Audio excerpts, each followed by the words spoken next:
Hello, welcome to our channel. இன்றைக்கி நம்ம தீபாவளிக்கு பூந்தி லட்டு எப்படி செய்யலான்னு பார்க்கலாம்.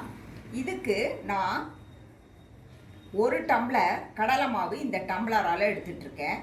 இது ஒரு அப்ராக்சிமேட்டாக 200 கிராம் இருக்கும். இது நான் எடுத்துகிட்ருக்கேன். சர்க்கரை பார்த்திங்கன்னா 1.5 சர்க்கரை. இந்த டம்ளரால் நான் ஒரு டம்ளர் கடலை மாவு எடுத்துகிட்ருக்கேன்னா இந்த டம்ளராலேயே 1.5 டம்ளர் சர்க்கரை எடுத்துகிட்ருக்கேன். அதில் பாதி தண்ணி விட்டு இதை நான் பாகுக்காக இந்த பக்கம் சிம்மிலேயே வச்சுருக்கேன். இதுக்கு கலர் நான் எதுவுமே போடலை. இதில் குங்குமப்பூ மட்டும் 2 ஸ்ட்ரைப் போட்டிருக்கேன். அதுதான் அதோட கலர். டேஸ்ட்டுக்கு நம்ம அது சுவை மணத்துக்கு நம்ம ஏலக்காய், பச்சை கற்பூரம், குங்குமப்பூ, ஜாதிக்காய் நெய்யில் வறுத்தது இது நம்ம எடுத்து வச்சுருக்கேன்.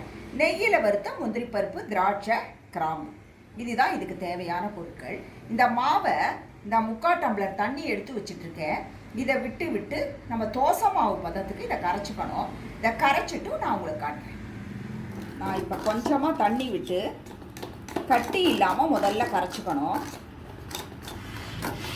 கொஞ்சம் கூட லம்ஸ் இருக்கக்கூடாது. இன்னும் கொஞ்சம் தண்ணி விடுறேன். இன்னும் 1 ஸ்பூன் தண்ணி விடுறேன்.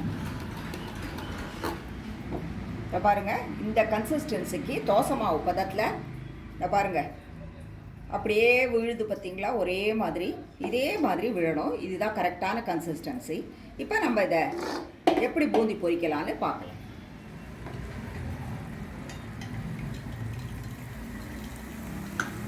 பாருங்கள் பூந்தி எப்படி விழுதுன்னு. நல்லா உருண்டையாக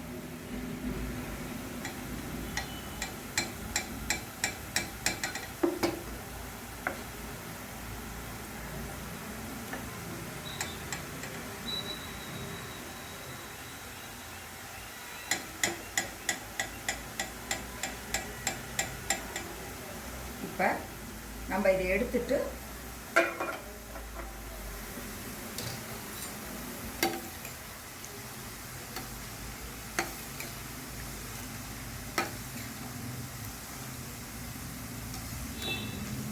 இப்போ அடுப்பை கொஞ்சம் பெருசு பண்ணிக்கலாம்.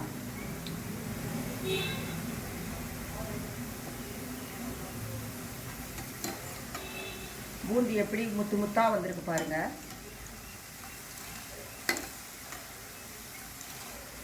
இதுக்கு ரொம்ப மொறுன்னு எடுக்க வேண்டாம்.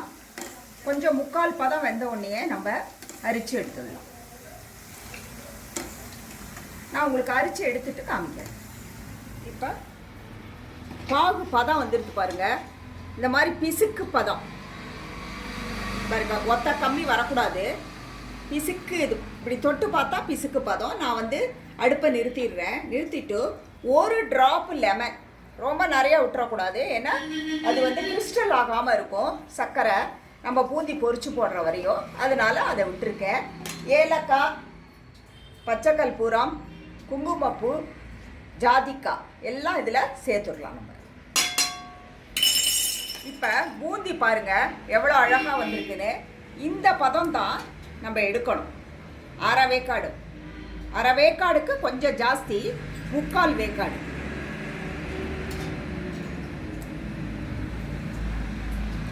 இதை பாருங்கள், இது கரெக்டான பதம். இந்த பதத்தில் எடுத்துடணும். நம்ம இந்த பதத்தில் எடுத்துட்டு நம்ம முதல்ல எண்ணெய் வடியை போட்டுட்டு அடுத்த ஈடு போடும்போது நம்ம இந்த சர்க்கரை எல்லாம் போடலாம். இப்போ நம்ம பூந்தி பொரிச்சாச்சு, பாகு வச்சுட்டோம். நம்ம லேசான இந்த பிசுக்கு பதம். இப்போ இந்த பூந்தியெல்லாம் நம்ம இதில் சேர்த்துட்டோம். சேர்த்துட்டு இந்த முந்திரி பருப்பு, கிராம்பு,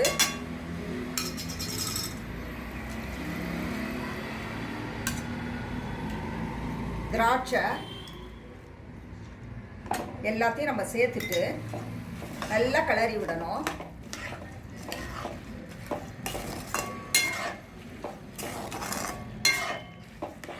இந்த பாகுல இந்த பூந்தி எல்லாம் ஊறிட்டு நம்ம அதுக்கப்புறமா உருண்டை பிடிக்கணும். இது எப்படியும் இன்னும் ஒரு 20 நிமிஷத்துக்கு மேலே ஆகும். இது ஊறட்டும். ஊறி கொஞ்சம் சூடு குறைஞ்சாதான் நம்ம கையால் பிடிக்க முடியும். நான் பிடிக்கும் போது உங்ககிட்ட காமிக்கிறேன்.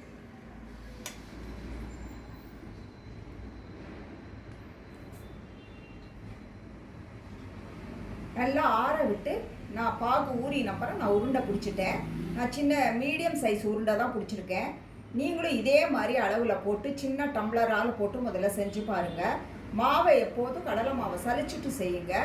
இதே அளவு ஸ்வீட்டு இது சரியான அளவு இருக்குது. உங்களுக்கு ஸ்வீட் இன்னும் கொஞ்சம் வேணும்னா இன்னும் கொஞ்சம் கூட போட்டுக்கோங்க, இல்லை இன்னும் குறைச்சி போட்டுக்கலான்னா இன்னும் கொஞ்சம் கம்மி பண்ணி போட்டுக்கோங்க. எல்லாரையும் செஞ்சு பார்த்துட்டு எப்படி இருக்குன்னு கமெண்ட்ஸ் பண்ணுங்கள்.